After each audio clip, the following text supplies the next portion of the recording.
तो चलिए आज तिशानी जोशी के बहुत ही दिलचस्प लेख पृथ्वी के अंत तक की यात्रा को समझते हैं और ये जानने की कोशिश करते हैं कि ये हमें हमारी धरती के बारे में क्या-क्या सिखाता है। ये एक बहुत बड़ा सवाल है ना? और सच कहूं तो यही इस पूरे विश्लेषण का मेन पॉइंट भी है। और इसका जवाब वो एक ऐसी जगह पर है जो दुनिया की सबसे ठंडी, सबसे सूखी और सबसे तेज हवा वाली जगह है। तो कहानी शुरू होती है खुद लेखिका की अपनी यात्रा से। और ये कोई आम छुट्टी नहीं थी। ये एक बहुत ही असाधारण सफर था जो मद्रास से, मतलब भूमध्य रेखा के ठीक उत्तर से शुरू हुआ।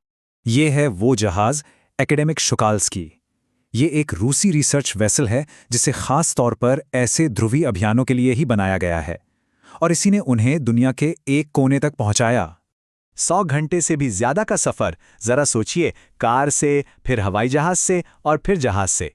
9 टाइम जोन, 6 चेक पॉइंट्स और 3 बड़े बड़े महासागरों को पार करना, कितना लंबा सफर रहा होगा। तो इतने मुश्किल सफर के बाद जब लेखिका ने आखिरकार अंटार्कटिका की उस विशाल सफेद जमीन और दूर दूर तक फैले नीले आसमान को देखा तो सबसे पहले उन्हें राहत महसूस हुई और उसके ठीक बाद एक बहुत गहरा आश्चर्य। ये सोचना कि कभी भारत और अंटार्कटिका एक ही जमीन का हिस्सा थे, वाकई कमाल था। तो चलिए अब इस व्यक्तिगत यात्रा से थोड़ा और पीछे चलते हैं, मतलब इस महाद्वीप के बहुत ही रोमांचक भूवैज्ञानिक अतीत में। तो ये गोंडवाना आखिर था क्या? सोचिए, ये एक बहुत ही विशाल दक्षिणी सुपर कॉन्टिनेंट था जो करीब करीब 6.5 करोड़ साल पहले हुआ करता था।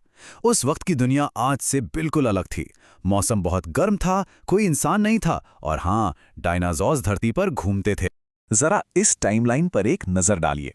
लाखों सालों में गोंडवाना अलग अलग देशों में टूट गया। भारत उत्तर की तरफ बढ़ा, एशिया से टकराया और उससे बना हिमालय, दुनिया की सबसे ऊंची पर्वत श्रृंखला।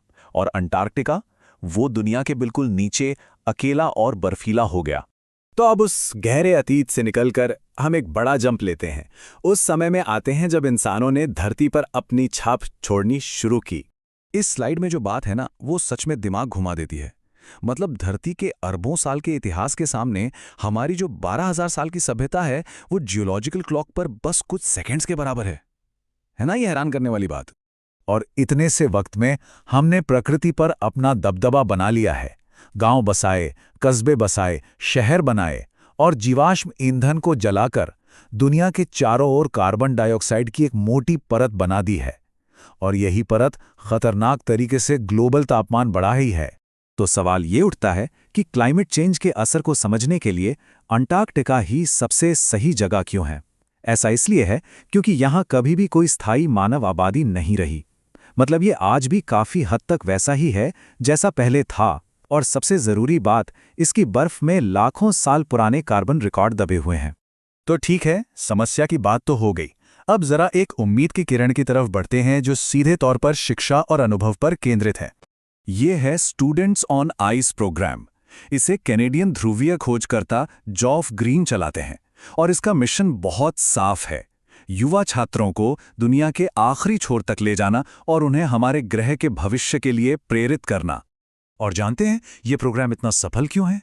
क्योंकि ये उन युवा दिमागों को टारगेट करता है जो बदलाव लाने के लिए सबसे ज्यादा तैयार होते हैं। जब ये छात्र अपनी आंखों से ग्लेशियरों को पिघलते हुए देखते हैं तो ग्लोबल वार्मिंग का खतरा उनके दिमाग पर एक गहरी छाप छोड़ जाता है।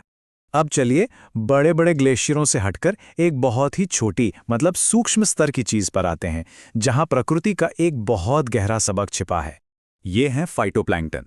ये इतने छोटे पौधे हैं कि दिखते भी नहीं, लेकिन ये सूरज की ऊर्जा का इस्तेमाल करके कार्बन सोखते हैं, हमारे लिए ऑक्सीजन बनाते हैं और पूरे समुद्री इकोसिस्टम को चलाते हैं। और यहीं पर इस लेख का सबसे बड़ा सबक छिपा है। इन छोटे छोटे जीवों की सेहत ही पूरे ग्रह की सेहत से जुड़ी हुई है।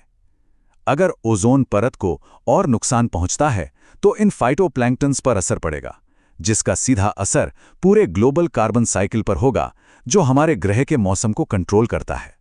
चलिए अब उस पल की ओर बढ़ते हैं जहां लेखिका की यात्रा का, इस पूरी कहानी का असली सार सामने आता है। अंटार्कटिक सर्कल से बस थोड़ा पहले उनका जहाज बर्फ की एक बहुत बड़ी चादर में फंस गया। आगे बढ़ना नामुमकिन था। तभी कप्तान ने सबको जहाज से उतरकर बर्फ पर चलने का एक मौका दिया। जरा उस मंजर की कल्पना कीजिए, सभी 52 लोग बर्फ पर चल रहे थे और उनके पैरों के नीचे 180 मीटर गहरा जिंदा महासागर था और आसपास क्रैब ईटर सील धूप सेंक रहे थे। और वो एक ऐसा पल था, एक ज्ञानोदय का क्षण, ये एहसास कि सब कुछ वाकई में एक दूसरे से जुड़ा हुआ है, इतिहास, भूविज्ञान, इकोसिस्टम और हमारा अपना वजूद भी। और ये विश्लेषण हमें लेखिका के इसी गहरे सवाल के साथ छोड़ जाता है। अगर अंटार्कटिका फिर से गर्म हो जाता है तो क्या हम इंसान उसे देखने के लिए यहाँ होंगे? ये एक ऐसा सवाल है जो हम सभी को खुद से पूछना चाहिए।